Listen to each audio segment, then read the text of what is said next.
Iloilo State University o mas kilala sa pangalang tirahan ng mga nangunguna sa mga board exams.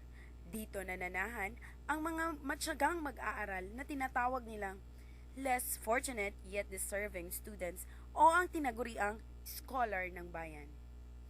May iba't ibang pinagmulan o tribo ang bawat isa sa kanila.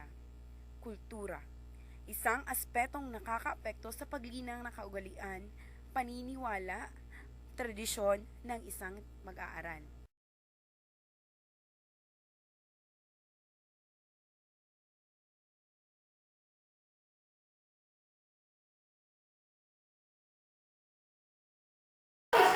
Bilang scholar ng bayan, anong naging epekto ng iba't ibang kultura na iyong nakakasalumuha araw-araw sa iyong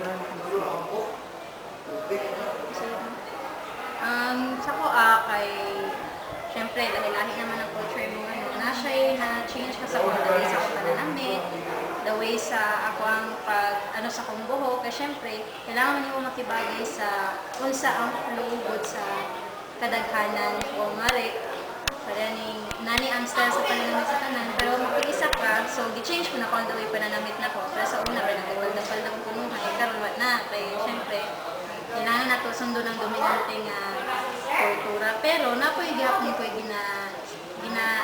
ginakit ko pero ng mga videos na mga conviction mo na siyang mga na-change na kuha o na nagtapas ko. So, naging positibo ba sa palagay mo ang pagbabago na ibigay Positibo siya kay syempre na-open up ang imuhang utok sa lahi-lahi na culture. Tapos, nakabalo na ka makibagay din sa lahi-lahi ko na mga pagtuo sa mga tao. Tapos, syempre, pag makibagay na ka, pag abot po sa competition, syempre, kabalo na po kaon sa imuhang i-deal good sa competition na to. Knowing nga, lahi-lahi na sila nga culture. Kaya syempre, nakasalamuhan naman.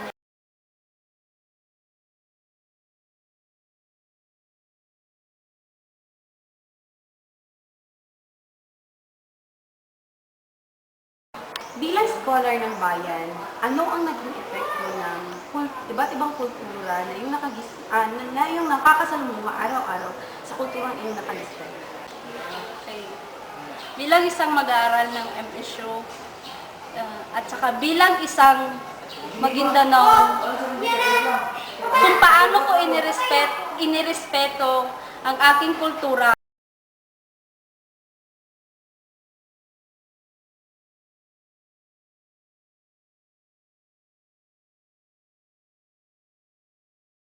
Ang isa sa mga scholar ng bayan, ano ang naging epekto ng iba't ibang kultura na nakakasalumuha mo araw-araw sa kulturang iyong nakalisnan?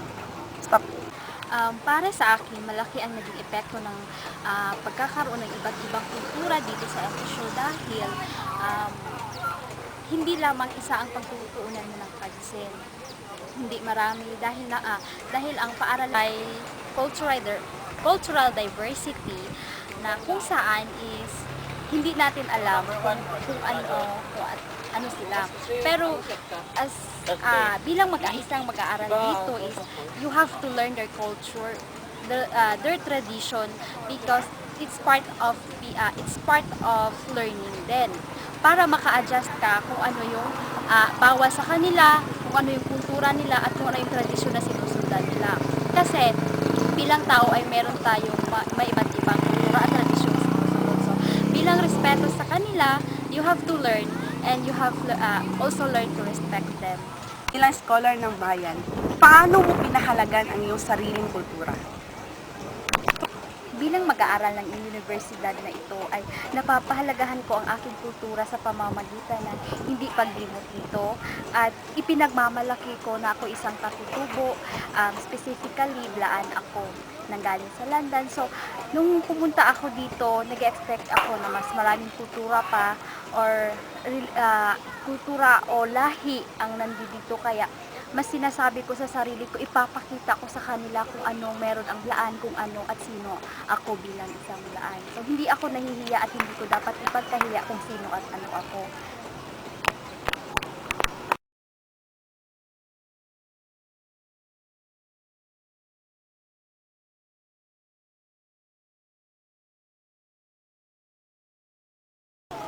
Ang susi sa pagkakaroon ng kapayapaan at pagkakaisa ay ang respeto ng bawat paniniwala, tradisyon at kultura ng bawat isa.